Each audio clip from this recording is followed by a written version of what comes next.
Mirada Económica.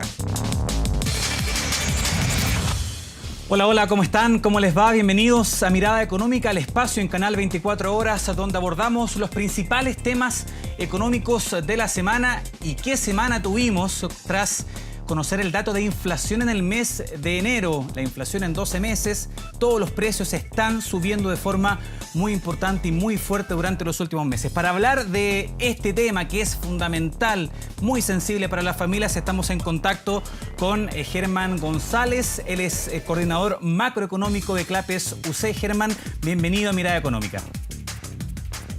Hola Jaime, buenas tardes. Mucho gusto de estar con ustedes esta tarde. Igualmente, Germán, bueno, partamos comentando el dato del mes de enero. Sorprendió muchísimo, fue el doble de alguna manera de las expectativas que se tenían. ¿Cómo tenemos que mirar este número? ¿Qué nos dice la inflación del 1,2% en enero? Bueno, efectivamente es una tremenda sorpresa. Las expectativas se ubicaban entre 0,5 y 0,6% de aumento mensual de los precios. El aumento fue finalmente 1,2% y estamos con una inflación en 12 meses de 7,7%, que está muy por sobre la meta del Banco Central, que es de un 3%. Y yo diría que lo que más preocupa es que si uno mira la inflación de los últimos 5 meses, o sea, esto ya no es una cosa puntual, la inflación promedio de los últimos 5 meses es de 1%.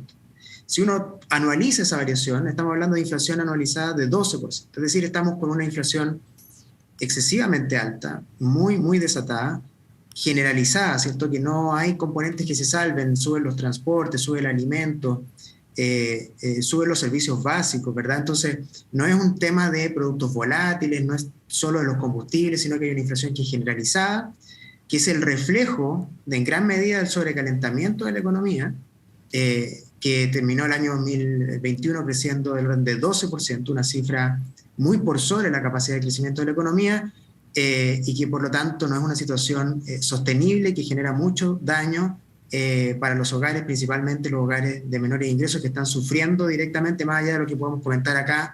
Esto genera efectos sociales que son muy significativos y muy negativos. Sí, y lo vamos a comentar de inmediato. ¿Cuál es ese impacto, esa afectación directa a las familias más vulnerables? Revisemos justamente los datos que conocimos durante esta semana. Germán, los invito a ustedes también en sus casas a que veamos esta gráfica que muestra efectivamente este incremento del 1,2% en el mes de enero, el índice de precios al consumidor. Las divisiones que más subieron particularmente en el primer mes del año fue transporte, un 2,8%, alimentos y bebidas no alcohólicas, un 1,6%. Pero si revisamos la siguiente gráfica que muestra lo que también comentabas recién, Germán, en 12 meses la inflación ya alcanza el 7,7%. Transporte ha incrementado sus precios en casi 21%, recreación y cultura, restaurantes y hoteles, alimentos también han tenido una variación muy importante en los últimos 12 meses. ¿Por qué se afecta principalmente a las familias más vulnerables cuando hablamos de inflación, Germán?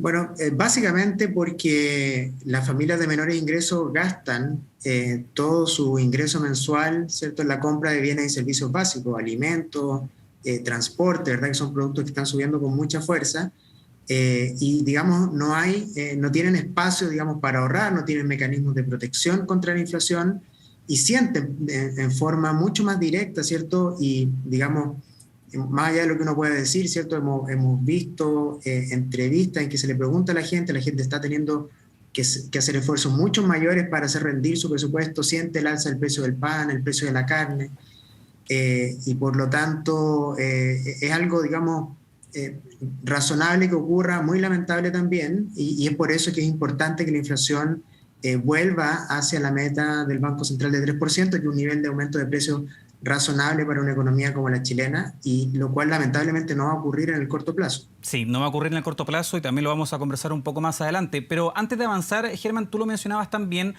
se ha mencionado, ¿verdad?, el potente paquete de estímulo fiscal que implementó el gobierno durante el año pasado a través del IFE universal, a través de ayudas a las pymes, también lo que ocurrió con los retiros de ahorros previsionales. ¿Son las únicas causas, se les puede atribuir en mayor porcentaje justamente esta inflación que estamos viviendo en nuestro país? Te lo pregunto porque vemos que otros países también tienen datos de inflación súper altos. Conocimos el dato de inflación en Estados Unidos, también muy alto, cifras históricas. ¿Cómo tenemos que leer finalmente la influencia de lo externo con lo local?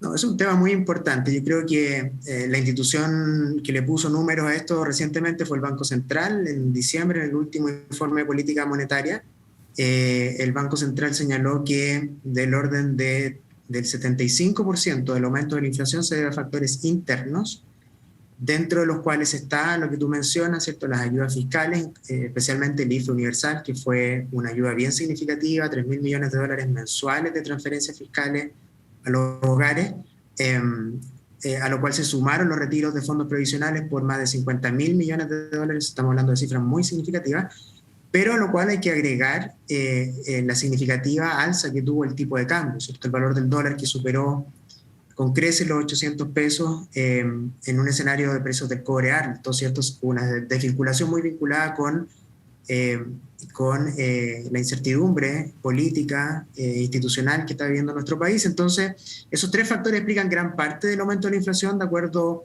con los cálculos hechos por el Banco Central, pero también, como tú bien dices, no hay que desconocer que estamos en medio de un fenómeno global de aumento de la inflación, con alza de precios bien significativa en distintas partes del mundo. O sea, Chile no está solo en esto. Uno podría decir que efectivamente los países donde hubo un mayor estímulo, ¿cierto?, fiscal, un mayor aumento de las transferencias, donde hubo mayor entrega de recursos a los hogares, este fenómeno que parte con la pandemia, ¿cierto?, con las restricciones de oferta, las cadenas de producción que se vieron limitadas por la restricción a la movilidad, ¿cierto? Y si a esto sumamos transferencias fiscales muy significativa, y en el caso de Chile los retiros de fondos previsionales, bueno, esa combinación de factores, ¿cierto? Problemas por el lado de la oferta, con fuerte estímulo a la demanda, son los que están generando este aumento de la inflación que, como digo, no ocurre solo en Chile, pero en Chile está ocurriendo con mucha fuerza, alentado también por estos factores internos, que son las transferencias, ¿cierto?, los retiros de fondos y la depreciación del peso. Sí, Germán, bueno, y hemos visto la reacción del Banco Central. Recordemos que el Banco Central tiene por mandato constitucional mantener a raya los precios, por decirlo de alguna manera, controlada la inflación con este rango entre 2 y 4%. Preguntar tu visión respecto a lo que hemos conocido también durante las últimas jornadas. Se supo que el Banco Central incluso estuvo por aumentar aún más la tasa de política monetaria en su última reunión. Hemos ido avanzando de forma muy fuerte en esta alza. ¿Cómo lo ves tú? Probablemente continúe esa senda, ¿no?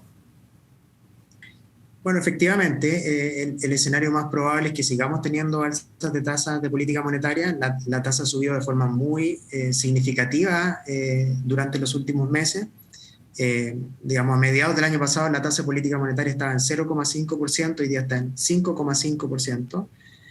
Efectivamente, lo que hemos sabido es que en la última reunión de política monetaria el Banco Central discutió tres opciones, ¿cierto? Subir 1,25, 1,50 y 1,75, es decir, se abrió la opción incluso un aumento mayor de la tasa, y creo que eso abre la opción a que un escenario como ese se produzca en la reunión de marzo, es decir, dado lo significativo de esta sorpresa inflacionaria, yo no descartaría que tengamos en marzo, que es la próxima reunión, un alza de más de 150 puntos base, porque básicamente el aumento de la inflación ha sido muy significativo. Para que tengamos alguna referencia, en el IPOM de diciembre, el Banco Central esperaba que la inflación tocara máximos de 7%.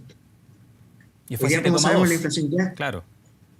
Claro, y la inflación ya está en 7,7%. Y si uno mira los futuros de inflación, a mediados de año, esta podría estar cercana al 9%. Entonces, naturalmente ese escenario requiere una política monetaria bastante más agresiva de lo que se había planificado originalmente, y eso va a significar que en la práctica las tasas de interés van a seguir subiendo. Y esto, a su vez, va a tener costos, ¿cierto?, para la familia y para la economía. Es decir, no es gratuito lo que estamos viendo como respuesta, porque esto va a encarecer el costo del crédito. Esto ya está ocurriendo, pero va a seguir ocurriendo, el costo del crédito para los hogares, para las empresas, y la forma, lamentablemente, de reducir esta inflación, y creo que esto es un llamado de atención también para el sistema político que empujó tanto los retiros de fondos previsionales como un IFE universal, ¿cierto?, sin ningún tipo de restricción ni focalización, es que vamos a tener no solo más inflación, sino que también más tasas de interés que van a afectar a las familias durante este año. Claro, se busca enfriar de alguna manera la economía. Germán, y antes de avanzar en el punto, ¿tú estás de acuerdo con esta petición que se ha hecho de alguna manera de adelantar la reunión de política monetaria? Recordemos que en febrero no está proyectada, no está programada, sí está proyectada y programada para el mes de marzo. ¿Compartes tú esa visión? ¿Qué opinas de que se esté de alguna manera poniendo sobre la mesa esta alternativa? Mira, Jaime, yo he estado, claro, viendo esa discusión y la verdad es que no la comparto. No la comparto por lo siguiente. En primer lugar, porque la política monetaria toma tiempo en tener efectos sobre la economía. ¿Okay? No es algo inmediato, no es algo instantáneo, digamos. Exactamente. Entonces tenemos que esperar primero que estas alzas que han sido bien significativas de tasa en los últimos meses tengan efectos en la economía.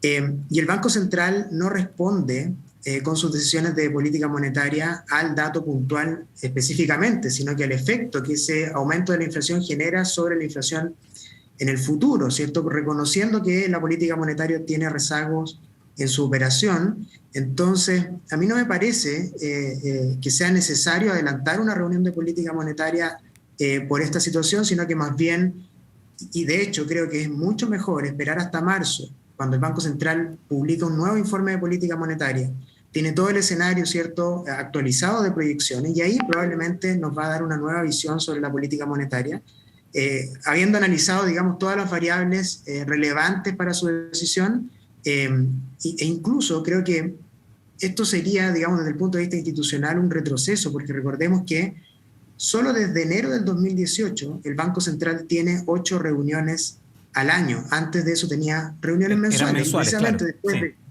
Efectivamente, después de analizar, ¿cierto?, este proceso, de mirar la experiencia internacional, el banco concluyó que era mejor, ¿cierto?, para sus decisiones, esperar, ¿cierto?, y tomarse el tiempo necesario para ver los efectos de sus decisiones y tener 8 reuniones al año y no 12. Y por lo tanto, en mi opinión, no sería aconsejable, si bien, digamos, respeto la opinión distinta, pero en mi opinión no creo que sea recomendable acelerar ni mucho menos, digamos, pautear al Banco Central respecto de adelantar o tomar decisiones apresuradas. Yo creo que el problema de la inflación es un problema grave, es un problema importante, y que el Banco Central va a tener que jugar un rol, lo está haciendo, ¿cierto?, pero va a tener que seguir jugando ese rol con mucha fuerza en los próximos meses, pero no creo necesario adelantar la reunión de política monetaria. Sí, por supuesto, vamos a seguir hablando de este tema. Hagamos un alto en la conversación, Germán. Antes, a ustedes les quiero comentar que mientras el mundo toma decisiones para reducir las emisiones de carbono, la demanda de recursos esenciales crece. El desarrollo sustentable no es fácil, pero recursos como el cobre que produce BHP en Chile ayudan a que sea posible. Si quieres saber más sobre el futuro, visita bhp.com/mundo mejor. Pausa en Mirada Económica, ya volvemos.